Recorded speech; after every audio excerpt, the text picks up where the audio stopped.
আমার স্ত্রী প্রীতি হঠাৎ তার মায়ের বাড়ি চলে গেলেন, কারণ তার ছোটবেলার বান্ধবী সীমা অসুস্থ। বাড়ির সব কাজের ভার যাতে খুব একটা অসুবিধায় না পড়ে, তাই সে তার ছোট বোন মিতুকে কয়েকদিনের জন্য আমাদের সঙ্গে থাকার জন্য পাঠিয়ে দিয়েছে। মিতুর স্বভাব ছিল খুবই সরল এবং সৎ। সে পড়াশোনা শেষ করে এখন চাকরির খোঁজ করছে, তাই আমাদের সঙ্গে থাকা তার জন্য একটি সুযোগ হতে পারে। নমস্কার বন্ধুদের, আজকের এই গল্পে আপনাদের স্বাগতম। আমি একজন যুবকের চরিত্রে আছি, আমার নাম রাহুল। আমি একটি ব্যাংকে ক্যাশিয়ার হিসেবে কাজ করি। আমার দৈনন্দিন রুটিন খুবই ব্যস্ত। বিয়ের পর থেকে প্রীতি বাড়ির সব দায়িত্ব নিয়ে নিয়েছে এবং তার অনুপস্থিতিতে বাড়ির পরিবেশ একদম শুনশান মনে হচ্ছে। প্রীতি ছিল খুব যত্নশীল এবং সুশৃঙ্খল, তাই আমি সব সময় তার সুবিধার জন্য বাড়ির কাজে সাহায্য করার জন্য কাউকে রাখতে আগ্রহী ছিলাম। মিতু এই বিষয়টি ভালোভাবে বুঝতে পেরেছিল এবং নিজের ইচ্ছায় বাড়ির কিছু ছোটখাটো কাজ করার দায়িত্ব নিয়ে নিয়েছে, যাতে আমার রুটিনে কোনো সমস্যা না হয়। প্রীতির মায়ের বাড়ি যাওয়ার পর রাতে বাড়ির নিঃশব্দতা আমাকে অস্থির করে তুলত। এই একাকিত্বে প্রীতির কথা আমাকে খুব মনে পড়ত। এক সন্ধ্যায় যখন আমি কাজ থেকে বাড়ি ফিরলাম, মিতু আমার জন্য খাবার প্রস্তুত করে রেখেছিল। সে প্লেট নিয়ে আমার ঘরে এসে বলল, ভাইজান, খাবার তৈরি হয়েছে, খেয়ে নিন। তার এই সহজ সরল ব্যবহার এবং যত্ন দেখে আমার প্রীতির কথা মনে পড়ে গেল। কিছুদিন এভাবেই কেটে গেল। মিতুর প্রতি যত্ন নেওয়া এবং তার সাথে কথা বলা, তাকে পরিবারের সদস্য হিসেবে অনুভব করানো, এগুলো করতে ভালো লাগত। কিন্তু একদিন যখন আমি অফিস থেকে বাড়ি ফিরলাম, তখন দেখলাম আমার বিছানার পাশে কারো তেলের একটি বোতল রাখা হয়েছে।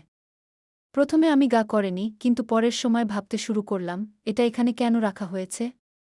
আমি সেটি তুলে টেবিলের উপর রাখলাম এবং মনে মনে ভাবলাম, হয়তো মিতু এটি কোনো কাজের জন্য রেখেছে। পরের দিন যখন আমি বিকেলে বাড়ি ফিরে আসি, ঠিক ওই জায়গায় আবারও একটি তেলের বোতল দেখতে পেলাম। আমি ভাবতে লাগলাম, এটা প্রতিদিন এখানে কে রেখে যাচ্ছে। কিছুক্ষণ পর মিতু খাবারের প্লেট নিয়ে আবারও আমার রুমে এসে বলল, ভাইজান, খাবার প্রস্তুত। আমি তার কাছে প্রশ্ন করলাম, এতদিন ধরে এটা রোজ তেলের বোতল কেন এখানে থাকে। সে হাসতে হাসতে বলল, আপনার পিসি বলেছে আপনার মাথা ব্যথা হয়, তাই নিয়মিত তেল দিয়ে মালিশ করার কথা। এটা শুনে আমার আনন্দ হলো যে প্রীতির অনুপস্থিতিতে মিতু তার যত্ন নিচ্ছে। কিন্তু তখনই আমার মনে একটি শঙ্কা জাগল, এত তেল লাগালাম কেন যে বোতলের পর বোতল শেষ হয়ে যাচ্ছে। এখন টেবিলের উপর প্রায় 10 থেকে 12 বোতল জমে গিয়েছিল। বিকেলে আমি লক্ষ্য করলাম যে টেবিলে বোতলগুলো বাড়তে বাড়তে বেড়েই চলেছে। স্ত্রীর অনুপস্থিতিতে আমি একটু অব্যবস্থাপনার মধ্যে ছিলাম, তাই বিশেষ কোনো গুরুত্ব দিইনি। কিন্তু এক রাত যখন আমি ঘুমানোর জন্য আমার ঘরে এলাম, তখন দেখলাম একটি আলুর উপর তেল লাগানো হয়েছে এবং সেটি আমার বিছানার উপর রাখা। তার পাশে আবার একটি তেলের বোতলও ছিল। এই দৃশ্য দেখে আমার রাগ হল। আমি জোরে আওয়াজ দিয়ে মহেশ নামে উকিলে ডাকলাম, যাতে আমি জানতে পারি এখানে কি চলছে। যখন মহেশ এল, তিনি বললেন, স্যার, আমি গেটের ব্যবস্থাপনার জন্য আছি। আপনার আওয়াজ না শুনলে আমি কখনো ভেতরে আসি না। আমি এ ব্যাপারে কিছু জানি না। আমাকে ক্ষমা করে দেন। বলতে বলতেই তিনি গেটের দিকে ফিরে গেলেন। এখন বাড়িতে শুধু আমার ছোট বোন মিতুই ছিল, যিনি একজন যুবতী। আমি ভেবে দেখলাম আমি তাকে এই বিষয়ে প্রশ্ন করতে পারব না। আমাকে মনে হলো সে এমন কিছু করবে না। কিন্তু গত কয়েকদিন ধরে তেলের বোতল নিয়ে কিছু অদ্ভুত ঘটনাই ঘটছে। তাই আমি সিদ্ধান্ত নিলাম, আমি এই পরিস্থিতির প্রকৃত কারণ খুঁজে বের করব। আমি একটি পরিকল্পনা তৈরি করলাম এবং আমার মোবাইলের ক্যামেরা ভিডিও মোডে সেটিটা পালং এর উপরে বসিয়ে দিলাম। এটিকে এমনভাবে লুকালাম যাতে কেউ দেখতে না পায়। সিম কার্ডও বের করে দিলাম যাতে কোনো ফোন আসতে না পারে। ওই রাতে আবারও আমার পালঙে একটি তেলের বোতল রাখা হয়েছিল। আমি স্বাভাবিকভাবে খাবার খেয়ে রেকর্ডিং দেখার জন্য প্রস্তুত হলাম। ভিডিওতে দেখা গেল একজন মহিলা তার মুখ ঢাকা অবস্থায় পালঙের উপর তেলের বোতল রাখছে।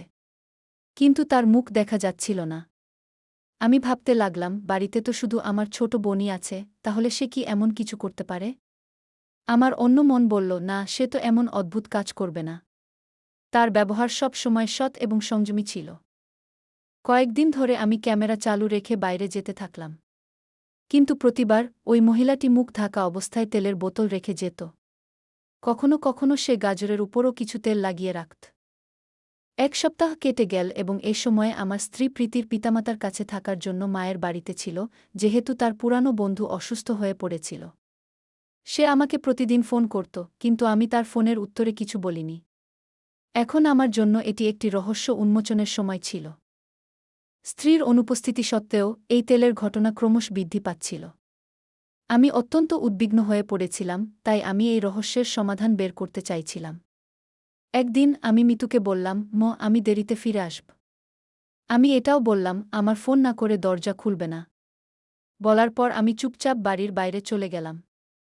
আমি বলেছিলাম, দরজা খোলার আগে আমার ফোনে যোগাযোগ করো না, এবং তারপর আমি শান্তিপূর্ণভাবে বাড়ির পিছনের সিঁড়ি দিয়ে আমার ঘরে ফিরে গেলাম, খিড়কির মাধ্যমে ভিতরে ঢুকলাম এবং পালঙের নিচে লুকিয়ে পড়লাম। মাঝরাতে আমি খিড়কির কাছে কিছু সাড়া শব্দ শুনতে পেলাম। একটি মহিলা খিড়কির মাধ্যমে ভিতরে এলো এবং এক বোতল তেল বের করে আমার পালঙের উপর একটি গাজরের উপর রাখল। যখন সে খিড়কি দিয়ে বাইরে যাইবার জন্য প্রস্তুতি নিচ্ছিল, আমি তাকে ধরে ফেললাম এবং ঘরে টেনে নিয়ে এলাম। যখন আমি তার মুখ দেখলাম, আমার পাতলার মাটি যেন সরে গেল। এটি আমার স্ত্রী প্রীতি। সে তো মায়ের বাড়িতে ছিল। আমি বুঝে উঠতে পারছিলাম না সে কেন চুপিসারে ঘরে এসে তেলের বোতল রাখছে। আমি একটু সময় নিলাম এবং তারপর জোরে ডেকে উঠলাম, এটা কি? তুমি এমন অদ্ভুত আচরণ কেন করছ? আমি প্রশ্ন করলাম, তুমি তো মায়ের বাড়িতে আছ। কেন তোমার রুমে এসে এই বোতল রাখছ? আমার প্রশ্ন শুনে তার মুখ লজ্জায় লাল হয়ে গেল। এখন আমার স্ত্রীর সত্যতা সবার সামনে এসেছে। হঠাৎ করে সে কেঁদে ফেলল এবং বলল, বিয়ে হওয়ার 4 বছর হয়ে গেছে, কিন্তু আমাদের কোনো সন্তান হচ্ছে না। তাই আমি একজন ঔষধ দ্বারা চিকিৎসককে দেখেছি। তিনি বললেন, তোমার স্বামীকে কিছু না বলে বিশেষ স্থানে সর্বদা জৈতুনের তেল লাগাতে হবে। প্রীতি বলল যে সে এই সময়ে তার একটি বন্ধু জয়ার বাড়িতে ছিল, কারণ চিকিৎসক বলেছেন যে এই সময়ে তাকে আমার থেকে দূরে থাকতে হবে। তার কথা শুনে আমি তাকে জড়িয়ে ধরলাম, হে আমার, তোমার বাইরে আমার আর কারও নেই। এখন আমি বুঝতে পারলাম, আমার স্ত্রী মহৎ উদ্দেশ্য নিয়ে সকল কিছু করছে। আমাদের এই পুরো কথোপকথন তখন দরজায় দাঁড়িয়ে থাকা আমার ছোট বোন মিতু শুনছিল। সে হেসে বিষণ্ণভাবে হাত চাপা দিয়ে দাঁড়িয়েছিল এবং আমি এই দৃশ্য দেখে অস্বস্তি অনুভব করলাম। আমরা সবাই বোতলগুলোকে পাশের আবর্জনার ডিব্বায় ফেলে দিলাম, কারণ আমি এমন উপায়ে বিশ্বাস করি না। পরে আমরা দুজনেই একজন ভালো চিকিৎসকের কাছে গেলাম এবং সেখান থেকে সঠিক চিকিৎসা গ্রহণ করলাম। কিছু মাসের মধ্যে প্রীতি গর্ভবতী হয়ে উঠল। এখন তার মুখে যে আনন্দ ছিল তা দেখে আমি দারুণ খুশি ছিলাম। প্রীতির মুখে সেই আনন্দ যা সে সবসময় থেকে চাইছিল। প্রতিদিন তার মুখে এক নতুন জ্বলজ্বলে উজ্জ্বলতা থাকত, যেন তার জীবন পূর্ণ হয়েছে। আমরা দুজনেই আরও কাছাকাছি হয়ে গেলাম। প্রীতির সাথে আমাদের মধ্যে সমস্ত দূরত্ব মিটে গেল। এখন তার যত্ন নেওয়া আমার জন্য নতুন একটি দায়িত্ব হয়ে দাঁড়িয়েছিল।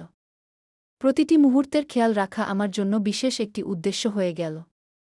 এক সন্ধ্যায় যখন আমি বাড়ি ফিরলাম, তখন দেখলাম প্রীতি বারান্দায় দাঁড়িয়ে আকাশের নীলাভ বর্ণের মাঝে হারিয়ে যাওয়া সূর্যকে দেখছে। আমি ধীরে ধীরে তার পেছন থেকে এসে তাকে জড়িয়ে ধরলাম। সে হাসতে হাসতে বলল, জানি, আমার কাছে এখন সবকিছুই রয়েছে, শুধু তুমি সবসময় আমার পাশে থেকো। তার চোখে আনন্দের আভা ছিল, যেন সারা জীবনের স্বপ্ন পূর্ণ হয়েছে। অশ্রু ছিল এবং আমার জন্য সেই মুহূর্তটি যেন এক জাদু। আমি তার হাত আমার হাতে নিয়ে বললাম, তোমার ছাড়া আমার জীবন অসম্পূর্ণ ছিল। এখন তোমার সঙ্গে থাকলে আমি নিজেকে সবচেয়ে সুখী মানুষ মনে করি। পরে আমরা একে অপরের চোখের দিকে তাকালাম, এবং সেই মুহূর্তে প্রতিটি অসুস্থতা, কষ্ট এবং সকল ভুল বোঝাবুঝি যেন কোথায় হারিয়ে গেল। এখন আমাদের বাড়িতে খুশির হাওয়া বইতে শুরু করেছে। কিছু সময় পর আমাদের পরিবারে একটি নতুন অতিথি এসেছে, যে আমাদের জীবনকে আরও রঙিন করে দিয়েছে। আমরা দুজনেই সেই ছোট্ট হাতটিকে ধরে এক নতুন যাত্রায় অগ্রসর হচ্ছি, আমাদের প্রেমের কাহিনীতে একটি নতুন অধ্যায় শুরু করছি। এখন আমাদের জীবনে প্রেম, হাসি এবং খুশির সেই স্বপ্ন সত্যি হয়েছে যে স্বপ্নটি আমরা একসঙ্গে দেখেছিলাম। তো বন্ধুরা, এটি ছিল আমাদের আজকের দীর্ঘ কাহিনী। আপনাদের এই কাহিনী কেমন লাগল কমেন্ট করে জানাবেন।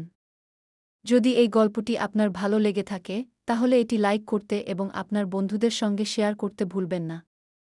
এছাড়াও যদি আরও আকর্ষণীয় কাহিনীর সন্ধান করেন, তাহলে আমাদের চ্যানেলটি সাবস্ক্রাইব করুন এবং বেল আইকনটি চাপতে ভুলবেন না, আপনি আমাদের কোনো গল্প মিস না করেন। ধন্যবাদ।